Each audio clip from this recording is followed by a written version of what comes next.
Hi friends, तो चलिए आज की लेटेस्ट करंट अफेयर पे नजर डालते हैं। उससे पहले आपको मैं बता दूं कि हम प्रत्येक क्वेश्चन का आंसर पूरी डिटेल से जानेंगे, क्योंकि आंसर पूरी डिटेल से जानने का मकसद ये होता है कि उस आंसर के अंदर हमें 2-3 क्वेश्चन और मिल जाते हैं और उसी के साथ हमें आंसर मिल जाता है। इसलिए हम प्रत्येक क्वेश्चन का आंसर पूरी डिटेल में ही जानेंगे। तो चलिए शुरुआत करते हैं। फर्स्ट क्वेश्चन, भारत ने सहप्रभुता और अखंडता विरोधी गतिविधियों के आरोप में चीन के कितने ऐप और बैन कर दिए हैं? आपको पता ही होगा कि पिछले दिनों भारत ने चाइना के ऐप पर बैन लगा दिया था। उसी गतिविधियों के चलते हुए भारत ने अभी 47 और ऐप को बैन कर दिया है। तो इसका आंसर 2 नंबर है, 47 ऐप। अब आंसर पूरी डिटेल से। भारत ने सहप्रभुता और अखंडता विरोधी गतिविधियों के आरोप में चीन के 47 और ऐप पर बैन लगा दिया है। ये सभी ऐप पहले बैन किए गए ऐप के क्लोज के तौर पर कार्य कर रहे थे। नेक्स्ट क्वेश्चन, आईसीसी ने कौन सी लीग की शुरुआत की है जो कि भारत में 2023 में होने वाले विश्व का क्वालिफायर है? इसका आंसर 3 नंबर है, एक दिवसीय सुपर लीग। अंतरराष्ट्रीय क्रिकेट परिषद आईसीसी ने हाल ही में एक दिवसीय सुपर लीग की शुरुआत की है, जो कि भारत में 2023 में होने वाले विश्व कप का क्वालिफायर है। इस लीग का उद्देश्य 50 ओवर के प्रारूप को अधिक प्रासंगिक बनाना है। नेक्स्ट क्वेश्चन, अमेरिकी सरकार ने वैक्सीन को बनाने में मदद के लिए BARDA की ओर से मॉडर्ना कंपनी को कितने करोड़ डॉलर दिए हैं? इसका आंसर है 4 नंबर, 472 करोड़ डॉलर। आंसर पूरा विस्तार से। अमेरिकी सरकार ने वैक्सीन को बनाने में मदद के लिए biomedical advanced research and development authority BARDA, देखो इसके साथ में इसकी फुल फॉर्म आ गई, तो ये क्वेश्चन आंसर बन गया। BARDA की फुल फॉर्म क्या है? तो इसकी फुल फॉर्म हमने अभी बताई है। तो चलिए, की ओर से मॉडर्ना कंपनी को 472 करोड़ डॉलर दिए हैं। मॉडर्ना कंपनी कोरोना वैक्सीन का फाइनल ट्रायल शुरू करने जा रही है। नेक्स्ट क्वेश्चन, फ्रांस के केसीन में ओलंपिक के 5 छल्लों की ओरिजिनल ड्राइंग नीलामी में कितने यूरो की बिक्री है? इसका आंसर 3 नंबर है, 185,000 यूरो। फ्रांस के केसीन में ओलंपिक के 5 छल्लों की ओरिजिनल ड्राइंग नीलामी में 1,85,000 यूरो की बिक्री है। इस ड्राइंग को मॉडर्न ओलंपिक के फाउंडर पियर द कुबर्टीन ने 1912 में बनाया था, जिसे 1913 में सार्वजनिक किया गया था। नेक्स्ट क्वेश्चन, निम्न में से निजी क्षेत्र के किस बैंक को पहली तिमाही में 1,244.45 करोड़ रुपए का शुद्ध लाभ हुआ है? इसका आंसर है 3 number, Kotak Mahindra bank. Answer पूरा विस्तार से। निजी क्षेत्र के चौथे सबसे बड़े बैंक कोटक महिंद्रा को पहली तिमाही में 1,244.45 करोड़ रुपए का शुद्ध लाभ हुआ है, जबकि 1 वर्ष पहले इसी तिमाही में हुए लाभ 1,360 करोड़ रुपए की तुलना में यह 8.5% कम है। नेक्स्ट क्वेश्चन, भारत में मनी लॉन्ड्रिंग और आतंकी फंडिंग की समीक्षा को किस वर्ष तक के लिए टाल दिया गया है? इसका आंसर 2021 तक के लिए। आंसर विस्तार से। भारत में आर्थिक अपराध पर रोक लगाने के लिए मनी लॉन्ड्रिंग और आतंकी फंडिंग की समीक्षा को कोरोना महामारी की वजह से वर्ष 2021 तक के लिए टाल दिया गया है। FATF के विशेषज्ञ सितंबर-अक्टूबर में भारत आकर इन कदमों की समीक्षा करने वाले थे। नेक्स्ट क्वेश्चन, भारतीय वायुसेना के बेड़े में शामिल होने के लिए कितने राफेल फाइटर जेट फ्रांस से रवाना हो चुके हैं? इसका आंसर है 4 नंबर, 5 राफेल जेट। आंसर विस्तार से। भारतीय वायुसेना के बेड़े में शामिल होने के लिए 5 राफेल फाइटर जेट फ्रांस से रवाना हो चुके हैं, जो कि 29 जुलाई 2020 को भारत आ जाएंगे। इन 5 फाइटर प्लेन को 7 भारतीय पायलट उड़ाकर हरियाणा के अंबाला एयरबेस पर ला रहे हैं। नेक्स्ट क्वेश्चन, 28 जुलाई को पूरे विश्व भर में कौन सा दिवस मनाया जाता है?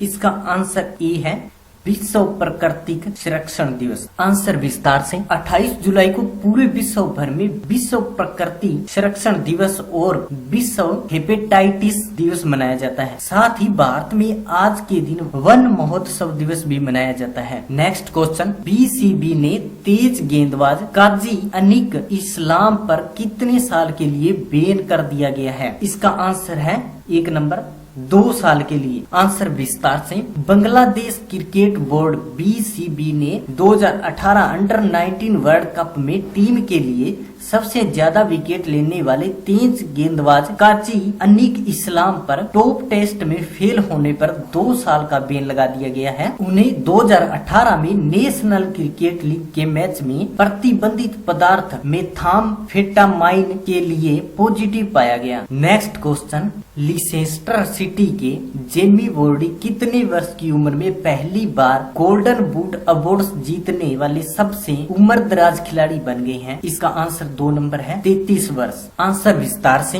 लिसेस्टर सिटी के जेमी वार्डी को हाल ही में पहली बार गोल्डन बूट अवार्ड से सम्मानित किया गया है। उन्होंने इस सीजन में 23 गोल किए हैं। वे 33 वर्ष की उम्र में पहली बार गोल्डन बूट अवार्ड जीतने वाले सबसे उम्रदराज खिलाड़ी बन गए हैं। नेक्स्ट क्वेश्चन, किस राज्य में 34 विधायकों को बागी घोषित किया गया है? इसका आंसर कर्नाटक। आंसर विस्तार से कर्नाटक में 2 हफ्ते से ज्यादा समय तक चलने वाले नाटक के बाद 23 जुलाई को विश्वास मत पर वोटिंग हुई थी, जिसमें जेडीएस कांग्रेस गठबंधन की सरकार गिर गई थी। उसके बाद बीजेपी के येदियुरप्पा ने मुख्यमंत्री पद की शपथ ली। कांग्रेस जेडीएस के 16 विधायकों ने बगावत की, जिसके बाद कर्नाटक की राजनीति में हलचल तेज हो गई थी। इससे पहले कर्नाटक विधानसभा के अध्यक्ष के.आर. रमेश कुमार ने 3 विधायकों को अयोग्य घोषित किया था और अब 14 को कर दिया है। नेक्स्ट क्वेश्चन, रक्षा मंत्री राजनाथ सिंह किस देश के दौरे पर रवाना हुए हैं? इसका आंसर क्या है? मोजाम्बिक। आंसर विस्तार से केंद्रीय रक्षा मंत्री राजनाथ सिंह 3 दिन के लिए अफ्रीकी देश मोजाम्बिक के लिए रवाना हो गए हैं। बतौर रक्षा मंत्री यह उनकी पहली यात्रा है, जहां रक्षा सहयोग बढ़ाने के लिए वह 3 द्विपक्षीय समझौते पर हस्ताक्षर करेंगे। राजनाथ ने आधिकारिक ट्विटर हैंडल्स से इसकी जानकारी देते हुए कहा कि वह पहले ऐसे भारतीय रक्षा मंत्री है जो मोजाम्बिक में द्विपक्षीय यात्रा के लिए जा रहे हैं। Next question, speaker Donkupar Roy का निधन हो गया है। वह किस राज्य की विधानसभा के स्पीकर थे? तो इसका आंसर है मेघालय के। मेघालय की राजनीति के शीर्ष नेताओं में से एक और वर्तमान में राज्य विधानसभा के अध्यक्ष रहे डॉन कुपर राय का रविवार को गुरुग्राम में निधन हो गया। 64 साल के राय लंबे वक्त से बीमार थे और वह गुरुग्राम के एक निजी हॉस्पिटल में भर्ती थे। गुरुग्राम में इलाज के दौरान रविवार को उनकी हालत बिगड़ गई, जिसके बाद दोपहर में उनका निधन हो गया। नेक्स्ट क्वेश्चन, साल 2017 के एक चर्चित रेप के मामले में पीड़िता हादसे का शिकार हो गई। वह चर्चित रेप कांड कहां का था? इसका आंसर है गया, उन्नाव, उत्तर प्रदेश। आंसर विस्तार से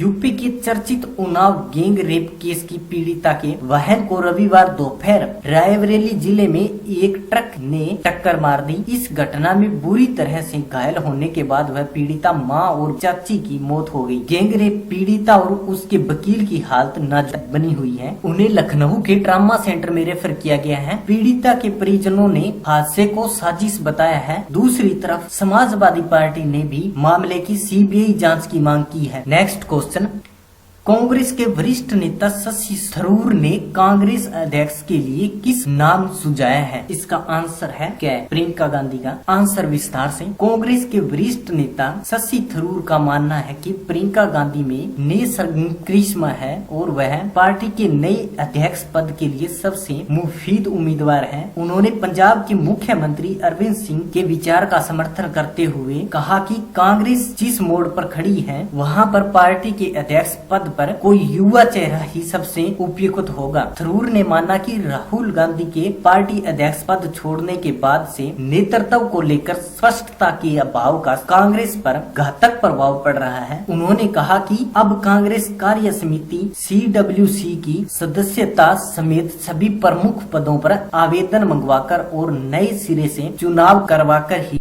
नए नेतृत्व को वैधता प्रदान की जा सकती है। नेक्स्ट क्वेश्चन, नक्सल विरोधी अभियान में सुरक्षा बलों के लिए एयर एम्बुलेंस को मंजूरी दी गई है। पहला एयर एम्बुलेंस कहां तैनात होगा? इसका आंसर ख है, रांची के अंदर तैनात किया जाएगा। आंसर विस्तार से, नक्सल विरोधी अभियानों के लिए तैनात सुरक्षा बलों और ऊंचाई वाले स्थानों पर सीमा चौकियों की निगरानी में तैनात जवानों के लिए अपनी तरह की पहली एयर एम्बुलेंस सेवा को मंजूरी दी गई है। अधिकारियों ने रविवार को यह जानकारी दी। केंद्रीय गृह मंत्रालय ने एक हालिया आदेश में कहा गया कि सीमा सुरक्षा बल के MI-70 हेलीकॉप्टर पर एयर एम्बुलेंस का काम करेगा और इसे झारखंड की राजधानी रांची में तैनात रखा जाएगा। Next question, cartoon character Minnie Mouse को आवाज देने वाली आर्टिस्ट का निधन हो गया है। उनका क्या नाम था? इसका आंसर क्या है?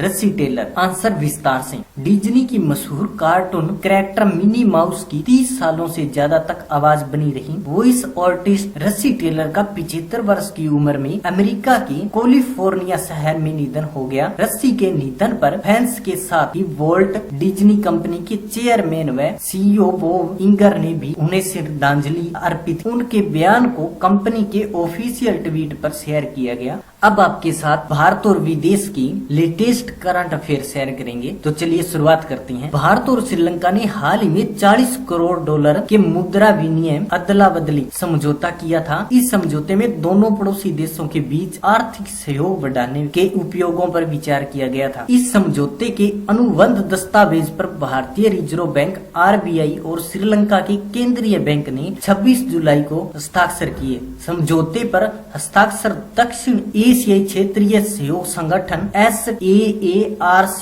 के फ्रेमवर्क तहत किया गया। दोनों देशों के बीच मुद्रा विनिमय का उपयोग विदेशी मुद्रा भंडार को बढ़ाने और देश की वित्तीय स्थिरता सुनिश्चित करने के लिए किया जाएगा। यह मुद्रा विनिमय समझौता नवंबर 2022 तक मान्य होगा। अब एक सवाल उठता है कि मुद्रा विनिमय क्या है? इंग्लिश में इसका अर्थ है करेंसी स्वैप। मुद्रा विनिमय क्या है, इसका पूरा मतलब क्या होता है, तो उसके बारे में अब डिस्कस करेंगे। तो चलिए शुरुआत करते हैं। मुद्रा विनिमय दो देशों के बीच एक विदेशी मुद्रा विनिमय अनुबंध है। यह अनुबंध दोनों देशों के केंद्रीय बैंकों के बीच होता है। इस अनुबंध में एक देश का केंद्रीय बैंक दूसरे देश के केंद्रीय बैंक को विदेशी मुद्रा सामान्यतः अमेरिकी डॉलर प्रदान करता है। विदेशी मुद्रा प्राप्त करने वाले देश का केंद्रीय बैंक पूर्व निर्धारित समय में बाजार विनिमय दर के अनुसार उस देश की मुद्रा के समान धनराशि लौटा देता है। यह समझौता एक मुद्रा के बदले दूसरी मुद्रा प्राप्त करने हेतु एक निश्चित समय के लिए किया जाता है। अब बात करते हैं राफेल विमान की। राफेल विमान भारत में कब आएंगे, कितने आएंगे,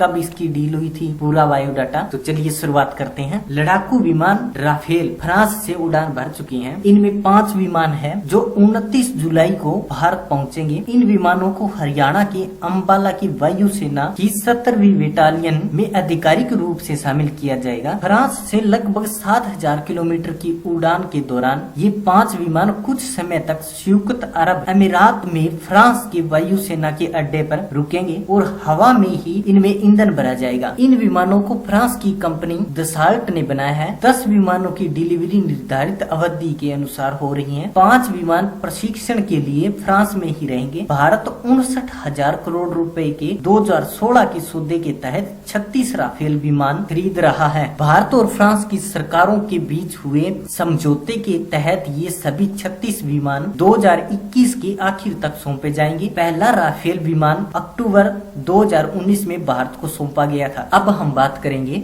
नोएडा, मुंबई और कोलकाता में कोविड प्रशिक्षण केंद्रों का उद्घाटन के बारे में। तो चलिए शुरुआत करते हैं। प्रधानमंत्री नरेंद्र मोदी ने 27 जुलाई को वीडियो कॉन्फ्रेंसिंग के जरिए नोएडा, मुंबई और कोलकाता में कोविड प्रशिक्षण केंद्रों का उद्घाटन किया। इन तीनों केंद्रों को भारतीय आयुर्विज्ञान अनुसंधान परिषद ICMR के सहयोग में बनाया गया है और यह आधुनिक सुविधाओं से लैस है। कोरोना महामारी के बाद इन केंद्रों पर हेपेटाइटिस बी और सी तपेदिक डेंगू के अलावा दूसरी जटिल बीमारियों की भी जांच हो सकेगी। अब बात करते हैं सीआरपीएफ का स्थापना दिवस। आपको बता दूं ये लेटेस्ट आज की करंट अफेयर है। केंद्रीय रिजर्व पुलिस बल सीआरपीएफ ने 27 जुलाई को अपना 82वां स्थापना दिवस मनाया। 1939 में इस दिन सीआरपीएफ को अंग्रेजों के अधीन क्राउन प्रतिनिधि पुलिस के रूप में स्थापित किया गया था। सीआरपीएफ भारत में सबसे बड़ी केंद्रीय सशस्त्र अर्धसैनिक बल है। ये गृह मंत्रालय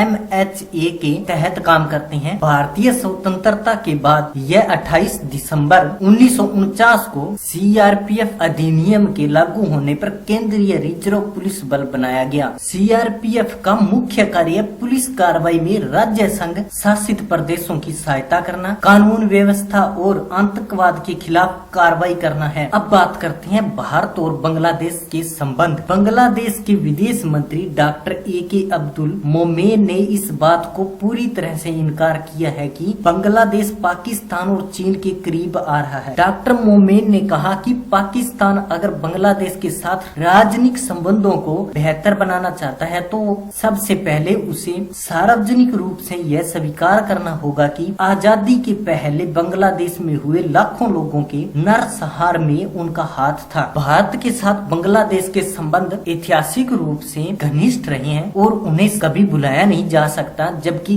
चीन उसका विकास में साझेदार नया सहयोगी है। फ्रेंड्स, उम्मीद करता हूँ आज का करंट अफेयर आपको अच्छे से समझ आया होगा। हर रोज देखने के लिए आप इस चैनल को अभी सब्सक्राइब करें, लाइक करें, शेयर करें, कमेंट करें और मुझे बताएं कि क्या आपको अच्छे से समझ आ रहा है। अगर किसी भी प्रकार की कोई परेशानी हो रही है तो मैं उसे सुधारने की पूरी कोशिश करूंगा ताकि आपको अच्छे से समझ आ सके। डेली करंट अफेयर चैनल पर हमेशा हर रोज की करंट अफेयर देखते रहिए। जो ये करंट अफेयर मैं लेके आता हूँ, ये करंट अफेयर आपको हर पेपर में काम आने वाली है। एक छोटे से कलर पेपर से लेकर यूपीएससी पेपर तक ये करंट अफेयर आपको काम आएगी, क्योंकि जो करंट अफेयर मैं लेके आता हूँ वो हर एग्जाम के रिलेटेड होती है। उनमें से कोई ना कोई क्वेश्चन एग्जाम में आता ही आता है। तो आशा करता हूँ कि आप हमेशा चैनल के साथ जुड़े रहेंगे और डेली करंट अफेयर की तैयारी करते रहेंगे। धन्यवाद।